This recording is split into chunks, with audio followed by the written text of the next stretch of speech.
ونصلي ونسلم على رسوله الكريم اما بعد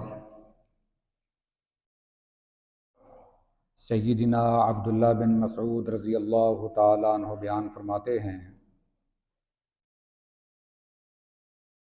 ان اللہ قسم بینکم اخلاقکم کما قسم بینکم ارزاقکم،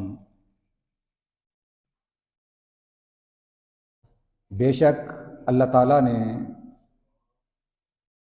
تمہارے درمیان اخلاق اسی طرح تقسیم کیے ہیں جس طرح تم میں رزق تقسیم کیا ہے۔ وَإِنَّ اللَّهَ يُؤْتِي الْمَالَ مَن يُحِبُّ وَمَن لَّا يُحِبُّ، اور بلا شبہ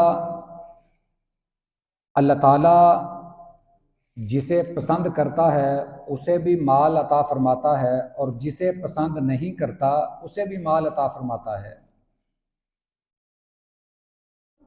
وَلَا يُؤْتِي الْإِيمَانَ إِلَّا مَنْ أَحَبَّ، مگر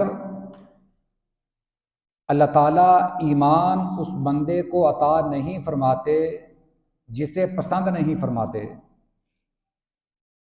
فَإِذَا أَحَبَّ اللَّهُ عَبْدًا أَعْطَاهُ الْإِيمَانَ، جب اللہ تعالیٰ کسی بندے سے محبت کرتے ہیں، کسی بندے کو پسند کرتے ہیں، تو اسے ایمان کی دولت سے مالا مال فرما دیتے ہیں۔ فَمَنْ ظَنَّ بِالْمَالِ أَن يُنْفِقَهُ، جو شخص اپنے مال میں سے اللہ کے راستے میں خرچ کرنے میں بخیلی کرتا ہے، وَهَابَ الْعَدُوَّ أَن يُجَاهِدَهُ، اللہ کی راہ میں دشمن سے لڑنے سے کتراتا ہو، خوف زدہ ہو، وَاللَّيْلَ أَن يُكَابِدَهُ، اور تہجد پڑھنا اس کے لیے مشکل ہو، ناممکن ہو، فَلْيُكْثِرْ مِنْ قَوْلِ لَا إِلَٰهَ إِلَّا اللَّهُ وَاللَّهُ أَكْبَرُ وَالْحَمْدُ لِلَّهِ وَسُبْحَانَ اللَّهِ، اسے چاہیے کہ وہ کثرت سے لا الہ الا اللہ، اللہ اکبر والحمد للہ اور سبحان اللہ پڑھا کرے۔ یہ حدیث مبارکہ امام طبرانی نے اپنی کتاب المعجم الکبیر میں نقل کی ہے، اور یہ موقوف روایت ہے، وہ روایت جو صحابی بیان کرتے ہیں، جو روایت نبی کریم صلی اللہ علیہ وسلم تک نہ پہنچتی ہو، مگر یہ روایت صحیح ہے، اس کی سند صحیح ہے، قابل قبول ہے، کیونکہ صحابی کا عمل بھی ہمارے لیے قابل حجت ہے۔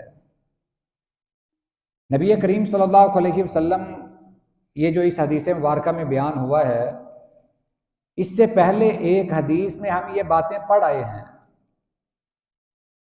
یہ باتیں ہم نے اس حدیث میں بھی پڑھی ہیں جو نبی کریم صلی اللہ علیہ وسلم تک پہنچتی ہے۔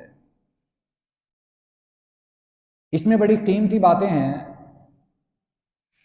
فرمایا کہ اللہ تعالیٰ نے تمہارے درمیان اخلاق اسی طرح تقسیم کر دیے ہیں جس طرح اللہ نے اخلاق تقسیم کیے ہیں۔ اخلاق اسی طرح تقسیم کیے ہیں جس طرح رزق تقسیم کیا ہے۔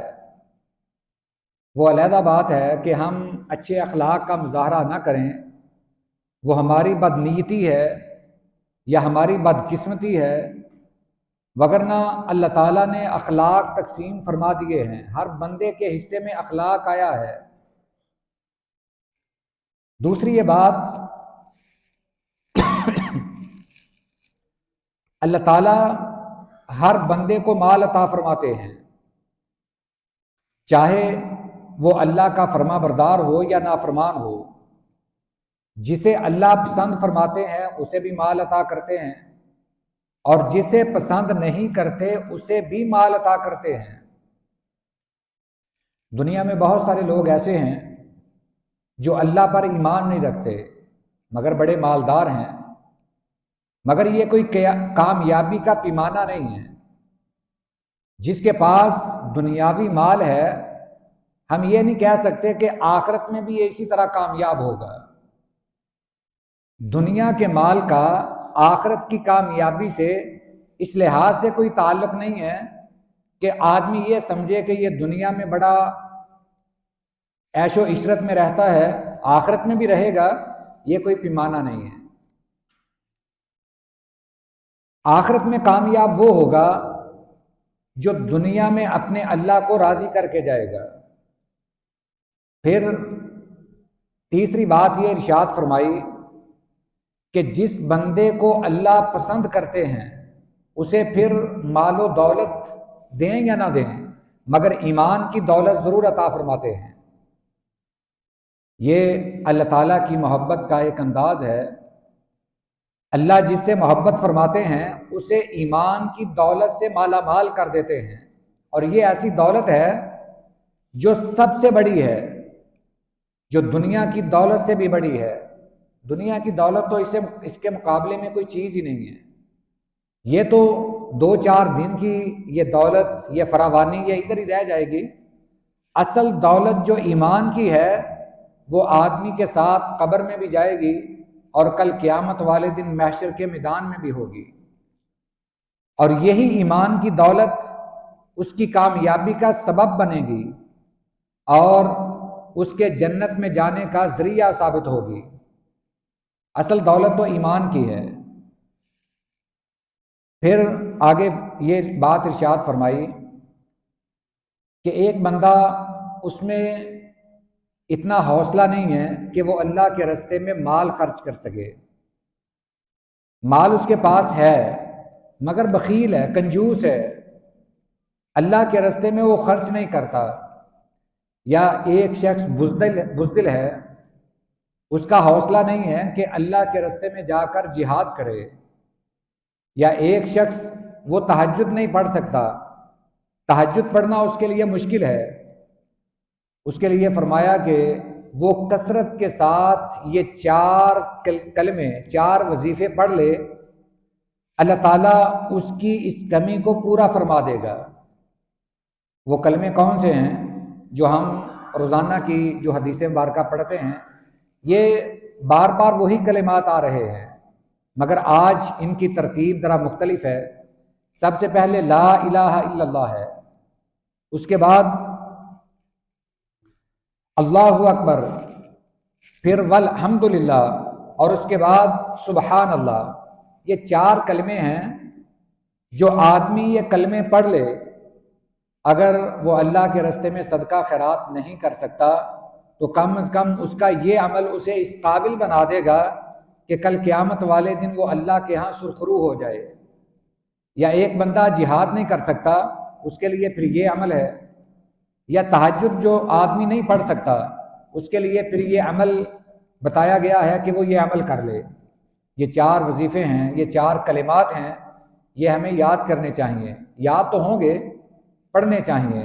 لا الہ الا اللہ، اللہ اکبر، الحمدللہ اور سبحان اللہ۔ ان کی ترتیب اگر آگے پیچھے بھی ہو جائے، سبحان اللہ، الحمدللہ، اللہ اکبر، لا الہ الا اللہ، یہ بھی درست ہے۔ یعنی یہ احادیث میں یہ الفاظ آگے پیچھے آ رہے ہیں۔ آج یہ جو کل ہم نے حدیث مبارکہ پڑھی تھی، آج کے الفاظ وہ آخر سے شروع ہو رہے ہیں، تو یہ کلمات ہم پڑھیں۔ آسان سے کلمات ہیں، اس سے ہم محروم نہ رہیں۔ اللہ ہمیں یہ کلمات پڑھنے کی توفیق عطا فرمائے۔ وآخر دعوانا ان الحمد للہ رب العالمین۔